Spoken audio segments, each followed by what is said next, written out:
James Honeyborne, executive producer of Our Great National Parks. This is a gorgeous love letter to national parks all over the world and is executive produced and narrated by Barack Obama. So how did you guys link up with the former president?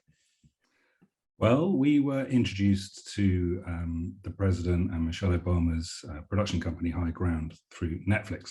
And High Ground and my production company have both entered into creative partnership with Netflix at around the same time, and it quickly became apparent that we shared common interests. So it felt like a real natural fit to get together and talk about this. And the president is actually recognized as the president in all of US history who's saved more wilderness than anyone else. So he's got a real sort of authenticity to tell this story. It's really the story of the importance of wilderness all over our planet, wild places. They're not empty places, they're incredibly important to us. And in a world that is facing so many environmental challenges, it's a good news story. It's a great news story to share.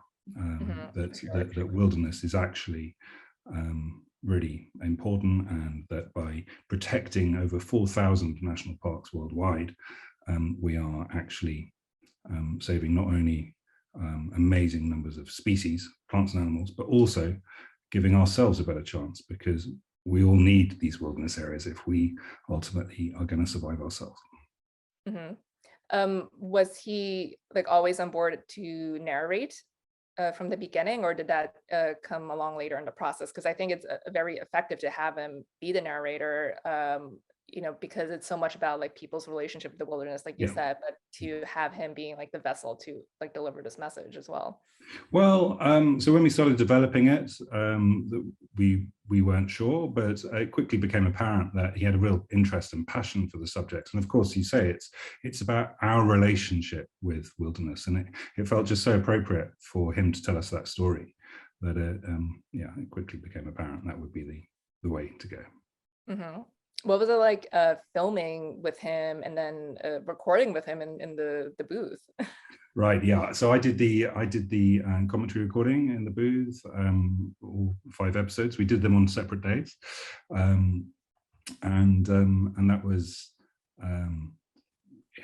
initially quite daunting, but he puts you at ease so quickly. And he'd also done his prep work, and we were just so thrilled to see that he really had a passion to tell the story, and had thought about his lines and delivered them. He was quite a one-take wonder, really. We filmed in 2 locations on the ground. We filmed in Hawaii, where we have that lovely opening to the series, and the very sort of personalized story of his relationship with wilderness from even being in his mum's stomach. This idea that as a baby, before he was born, he was so calm because he was visiting the sea regularly with his mum.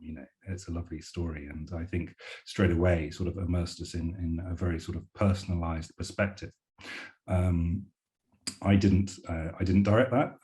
Our series producer, Sophie Todd, who was the series producer of Formula One Drive to Survive, she films people more than I do. I'm more of the animal person. So we're in the middle of lockdown.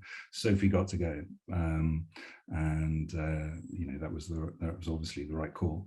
But she enjoyed filming both in Hawaii and in Yellowstone National Park, where we. Other segments of the series were filmed. Yeah. So the series spans 5 continents, I believe. How did you guys go about choosing the parks to cover? And like you said, Obama has personal ties to some of these locations. Like you guys go to Kenya. His dad was born in Kenya. Sure. Yeah. So we had there were over 4,000 parks to choose from. So, and each one's got an amazing story to tell. And of course, our framing for the storytelling was to take a very contemporary look at each park, to frame it within the animal's perspective. So let the wildest residents of each location tell us about their park through experiences in their lives. We wanted to have a range of habitats. So we wanted one underwater, for example, So that became the Monterey National Marine Sanctuary.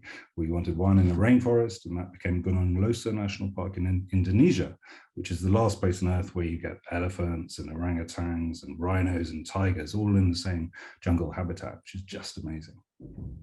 So as we were trying to narrow it down, we knew we wanted to be on different continents, different parts of the world, in different habitats. And then we looked closely at where the president had a previous experience and previous relationships. And he actually grew up in Indonesia for a bit. So there was really, for every episode, an opportunity to find a place that felt personal to him. And I think that also helped with the, his authentic sort of tone of voice in the series. Mm-hmm, for sure. Well, since you film all the animals, I've been talking about some of these never before filmed animals that is in the series, because there's like a hammerhead worm in Indonesia, I think, that's never been discovered. That's seriously gross. That animal is great. Yeah. I mean, it's a wonderful thing. We wanted to film a hammerhead worm, and I believe we've discovered a new species in doing so, because it's not scientifically recorded, this worm. But what hammerhead worms are, they are a very primitive creature. They don't even have eyes, but they squirm along on the forest floor, and they're looking for the trails left by slugs and snails. And when they find them, they follow the trail and track down the slug or snail, and then devour it. They sort of surround it with their bodies, squeeze tight, and actually ingest it through a mouth in the middle of their stomach. So in the middle of their body, and they sort of engulf it and digest it and leave very little behind. So it's a kind of grim little story, but very entertaining because of the creatures and the way they go about. And it's so extraordinary that everywhere you look in a rainforest, there still are opportunities to discover new species and film things that haven't been filmed before. It kind of tells us how little we still know about the natural world. Yeah, definitely, because I think another one was how mongooses crack open snails. Yeah. They use like their hind legs and throw it against logs, right? Yeah, it's kind of the American football impression, I think. And it's cool because we didn't know that dwarf mongooses did that, and it hadn't been recorded in that part of Africa. And effectively, they're using a log behind them, rather like a sort of anvil, to crack open the snail. And they hurl the snail between their back legs using their front legs, and it smashes against the log, and that's how they get inside. So again, that was just a new little bit of behavior. But we put out all sorts of new bits of kit. We wanted to film animals and reveal new sides to their behaviors. We had a low light camera that was able to film at nighttime in color. So we were with the black rhinos when they were at their waterhole nighttime party, which became a bit of a bit of a violent affair, actually, but that was an amazing sort of scene to watch and to witness the way these animals behave at sort of out of hours when we normally wouldn't be able to see them. And in Indonesia, we wanted to get right up to the high mountain tops that stick out above the rainforest in the Leuser ecosystem, and that involved a 10-day trek for our camera team, just to get up to these mountain tops through really leech-infested forest. When they came back, their clothing was dripping with blood, but they were able to get up into this very high area and leave remote cameras out and actually get some very rare footage of Sumatran tigers in the wild in this incredible moorland landscape. So we got some really precious views just through that sort of determination, patience, resilience, through the crew's abilities to put up with a lot of discomfort. So we're very grateful to everyone we filmed in. And I love the night vision footage, because I was just expecting it to be, the usual like green color, like night vision, but it was in color, and it looked amazing.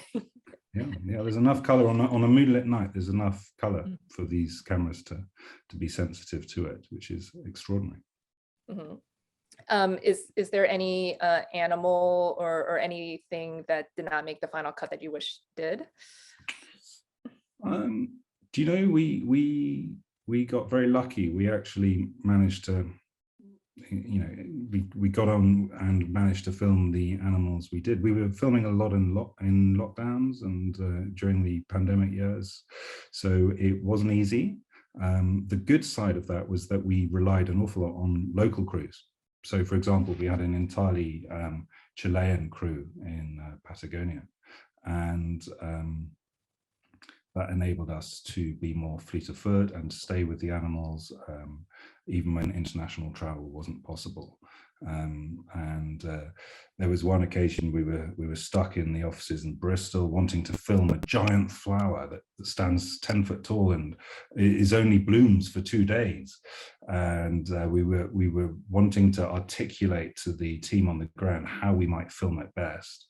So we built a half life size, a 5 foot tall papier-mâché model in Bristol in England, and did camera moves around it with our iPhones, and then sent those over as sort of visual references and to go with the storyboards, so that our teams on the ground, you know, could follow that, and brilliantly they came back with exactly what we'd asked for and more. So actually working during lockdown, it was very challenging, but we were well supported by Netflix, and it was really a great opportunity for so many of our local colleagues on the ground.